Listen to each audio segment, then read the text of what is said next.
జగ్గేపేట పట్టణంలో నిర్వహిస్తున్న శ్రీ లక్ష్మీ తిరుపతమ్మ అమ్మవారి రంగుల మహోత్సవ కార్యక్రమానికి శాసనసభ్యులు శ్రీరామ్ రాజగోపాల్ తాతయ్య హాజరై అమ్మవారిని దర్శించుకుని ప్రత్యేక పూజ కార్యక్రమాలు నిర్వహించారు.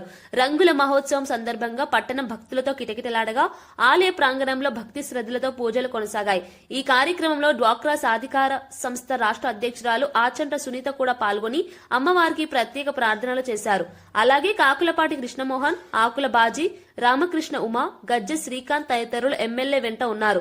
భక్తులు పెద్ద సంఖ్యలో తరలివచ్చి అమ్మవారి దర్శనం చేసుకుని మొక్కులు తీర్చుకున్నారు.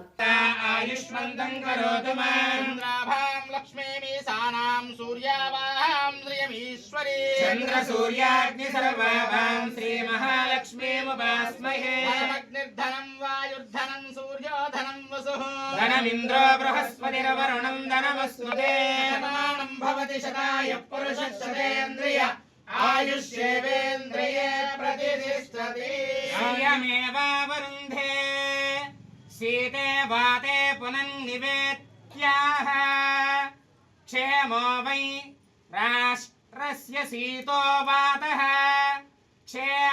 క్షేమమేవావరుంధే ఓం శతమానం భవతి శతాయ పురుషేంద్రియ ఆయుష్యేవేంద్రియే ప్రతిష్టతి ధనం వసుం బహుపుత్రలాభం శత సంవత్సరం దీర్ఘమాయుః.